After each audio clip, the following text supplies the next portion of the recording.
अच्छा, ऐसा धोखा हमारे साथ किया, भोगोगे तुम। ये जो निकलता है ना, भोगोगे, ये अकाट्य होता है।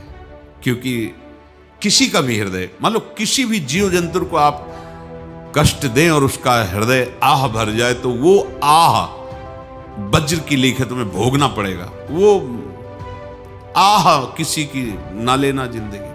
कोई ऐसा कोई आह भर करके कह दिया तुम समर्थ हो, हम तो कुछ कर नहीं सकते, और अंदर से दुखी, फिर तुम्हारी सामर्थ्य काम नहीं करेगी, मिट्टी में मिला देगी। ऐसा नहीं कि आप जो कर रहे हैं कोई देख नहीं रहा, कोई हिसाब किताब नहीं, जो कर रहे हैं अवश्य में भोक्तव्यम, बहुत सावधान।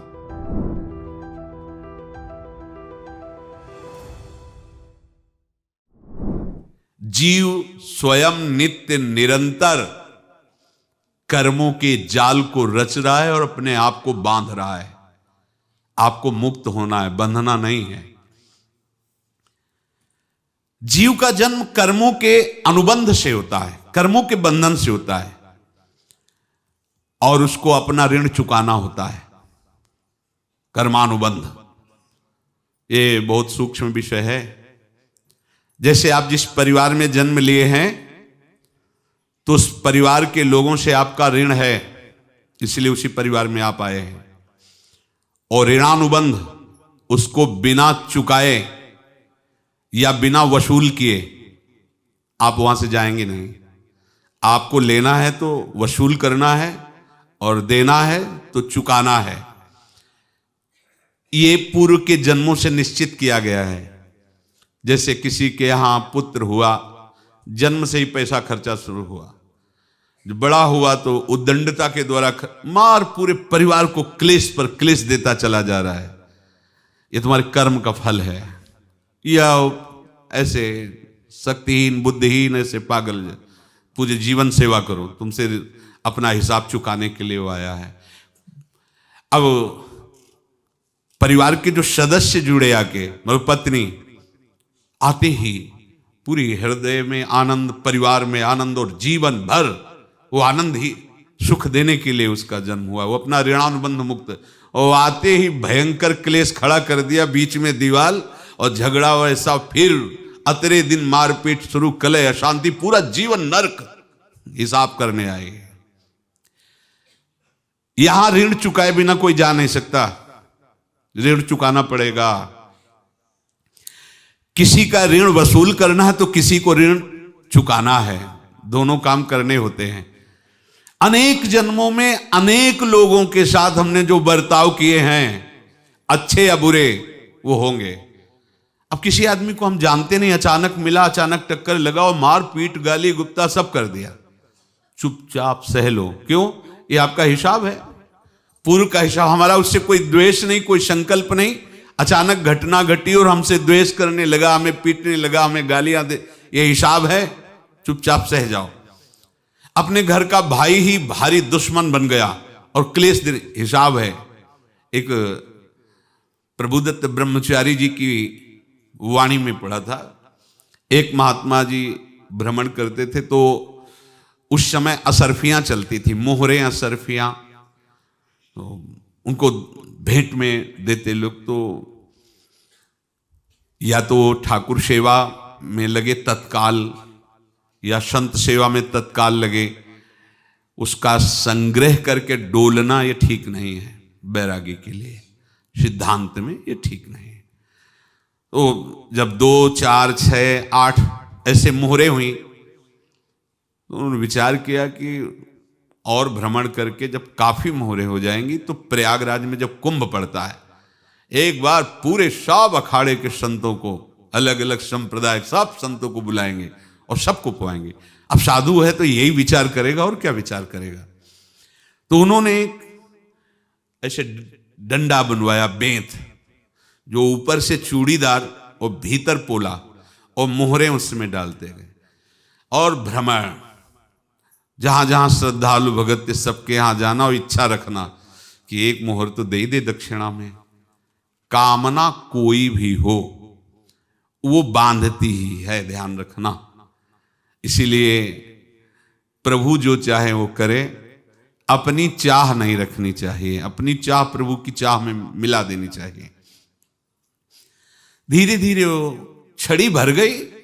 भ्रमण करने वाले महात्मा चूड़ी लगाई, इंतजार करते रहे। जब प्रयाग का कुंभ पड़ा तो चले। तो रास्ते में एक गांव में पूछा जाता है, जैसे कहीं रुको कि कोई श्रद्धालु ऐसा है जो संत सेवी है।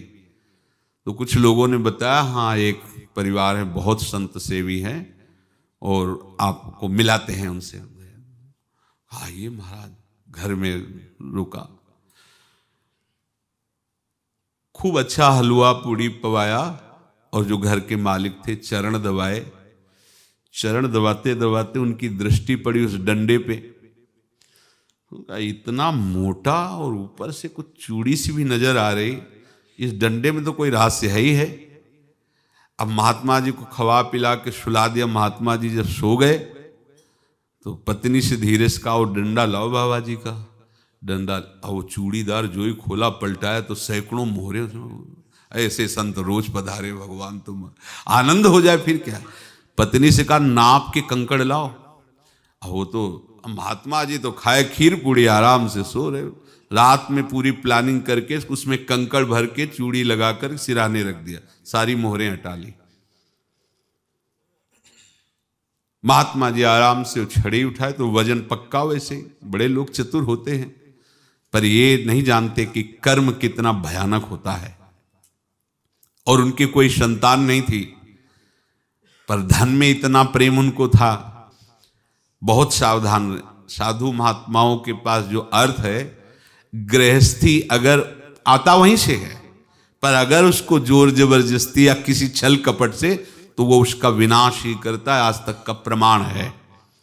अब उनको ये भाव पता नहीं होगा, या पता होगा तो लोभ के कारण वो उसको मान नहीं पाए होंगे। महात्मा जी गए प्रयाग में, किसी अखाड़े पर रुके और वहां प्रार्थना की कि कल जो है संपूर्ण अखाड़ों का निमंत्रण किया जाए और सब संतों को भोग पवाया जाए और उनको दक्षिणा भी दी जाए।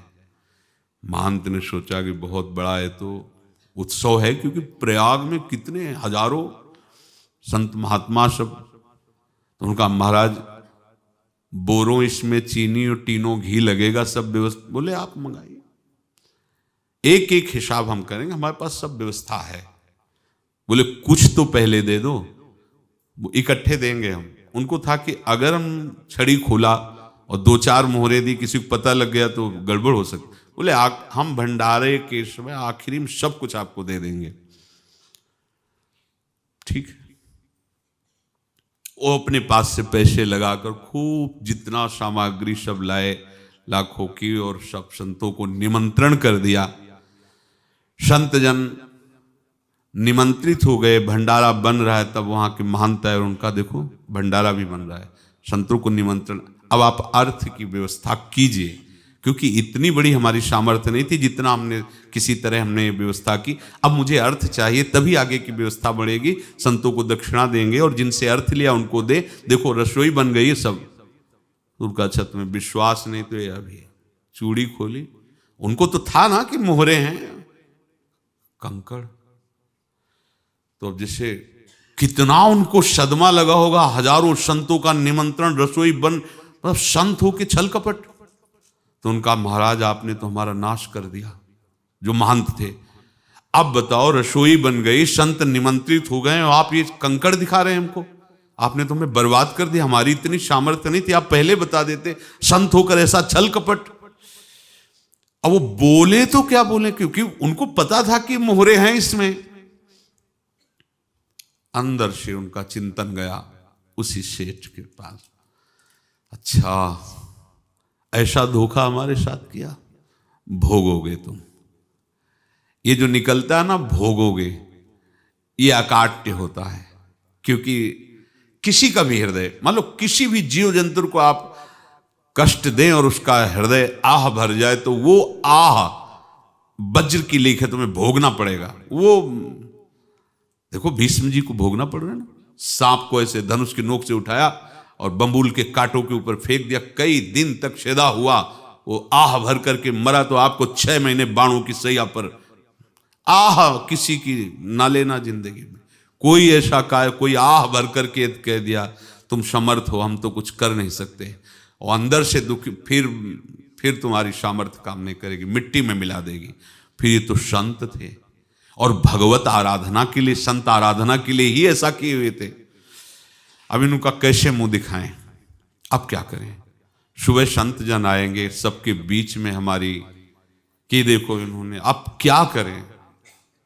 गए और संगम में जाके छलांग लगाई, अपने प्राण त्याग दिए। अब उनके तो पास मोहरे थी और व्यापार बढ़ा, और 9-10 महीने बाद ही लड़का हुआ। अब तो उनको कि संत फलीभूत हो गया। देखो व्यापार चल रहा, लड़का नहीं होता था, लड़का भी हो गया, बड़ा आनंद छा रहा है। जब से वो प्रकट हुए और धन की वृद्धि शुरू हो गई, पढ़ाई लिखाई में उनके खर्चा हुआ सब, बस बीमारी शुरू हो गई उनके शरीर में। अब उसमें पैसा जाना शुरू हुआ। इतने आसक्त तो वो दोनों हो गए कि कुछ भी हो, व्यापार ठप, संपत्ति बेचना शुरू।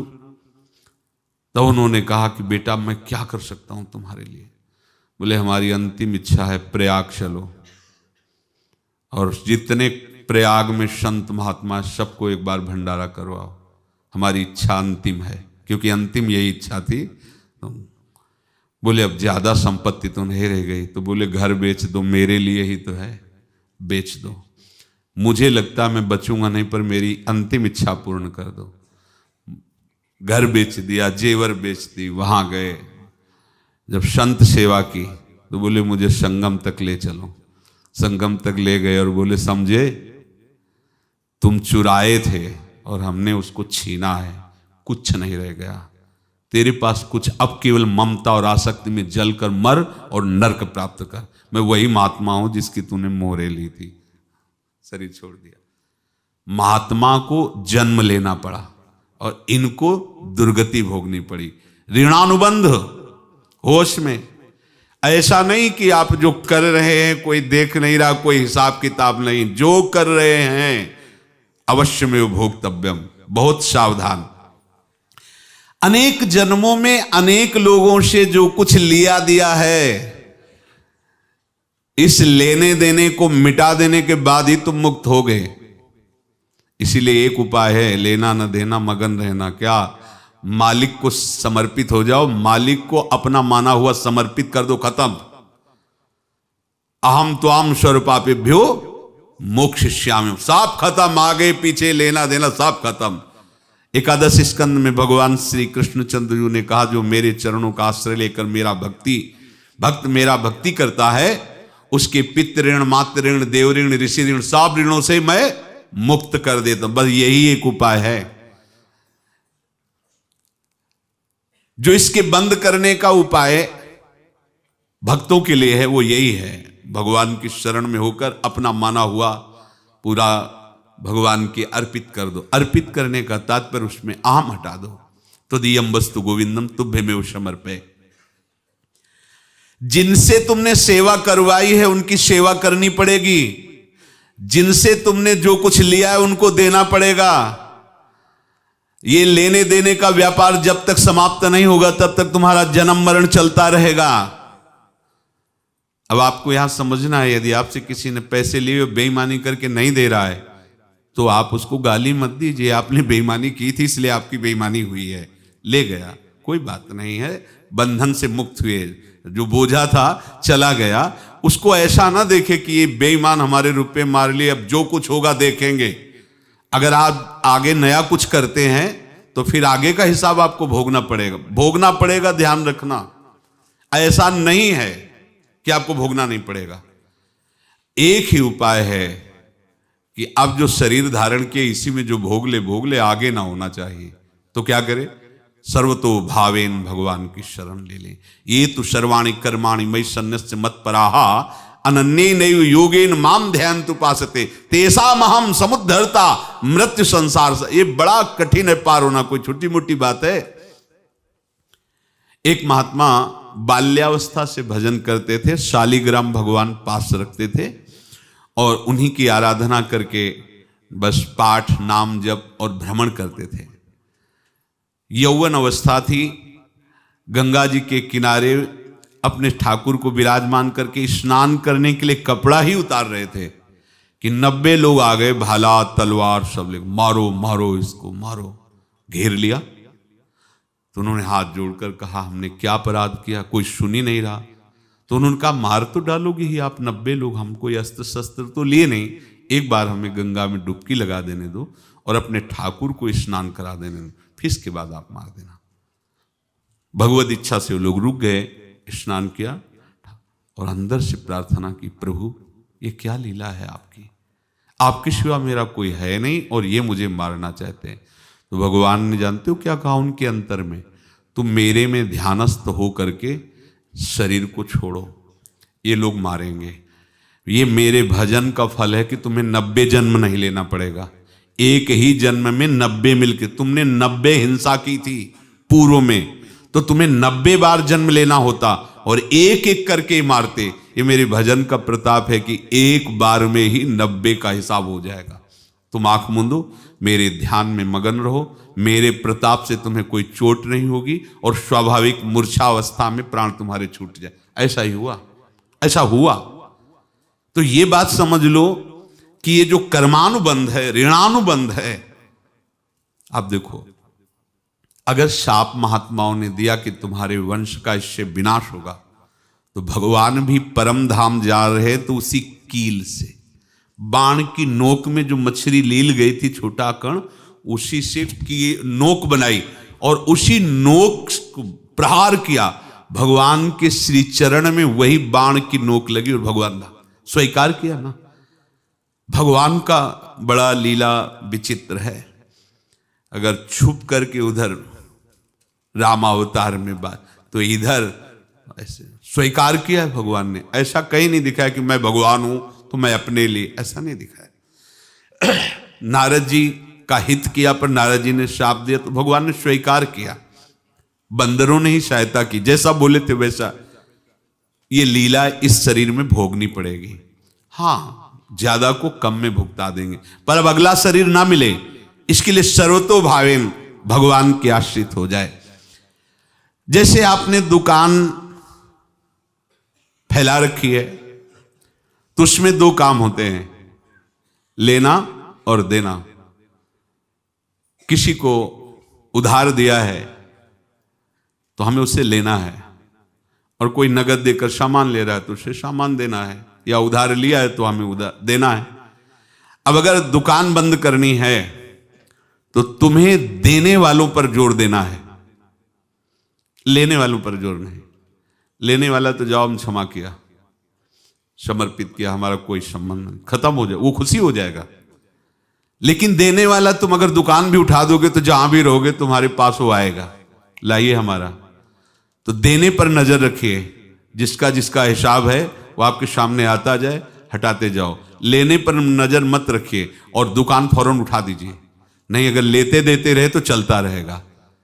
आगे चलकर कुछ लेना न देना, मगन रहना बस अपने प्रभु के चिंतन में।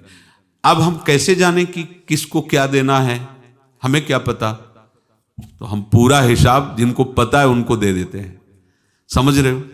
उनको पता है क्या लेना है क्या देना है, तो इनके पास पहुंच गए या सरकारी हिसाब से सब बराबर कर देंगे। हमको अपनी जिम्मेवारी इनकी चरणों में समर्पित कर देना है, तभी हम जीवन मुक्त होंगे। ये रहस्य की बात है। प्रभु कह रहे हैं, यस्य सर्वे समारंभाः काम संकल्प वर्जिताः ज्ञानाग्नि दग्ध कर्माणं तमाहु पंडितम बुधाः। जिसके संपूर्ण कर्मों के आरंभ संकल्प और कामना से रहित हैं, तथा जिसके संपूर्ण कर्म ज्ञान रूपी अग्नि से जल गए हैं, उसको ज्ञानी जन भी पंडित कहते हैं, बुद्धिमान कहते हैं। पूज्य श्री भाई जी महाराज कह रहे हैं, जैसे वहां ज्ञानाग्नि से दग्न कह रहे हैं, तो अपने वृंदावन वासियों का प्रेमाग्नि से सब कर्म संस्कार दग्न होते हैं। जिस समय आपके हृदय में भगवत प्रेम का प्रादुर्भाव होगा तो लेश मात्र कभी तुम्हें दुख नहीं भोगना पड़ेगा। प्रेम का प्रादुर्भाव होते ही दुख का नाश हो जाता है, महासुख।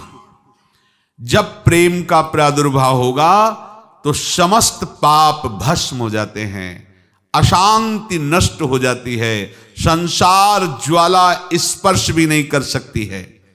जब भगवत प्रेम का प्रादुर्भाव होता है तो हो सकता है उस उपासक के जीवन में दुखों का पहाड़ टूट पड़े, परिवार खिलाफ, शरीर रोगी, अव्यवस्था, बहुत बहुत कुछ, सब कुछ। कह रहे हैं इतना सब होने पर भी उसके हृदय में कोई भी दुख नहीं होता। ये ऐसा सामर्थ्यशाली भगवत प्रेम है।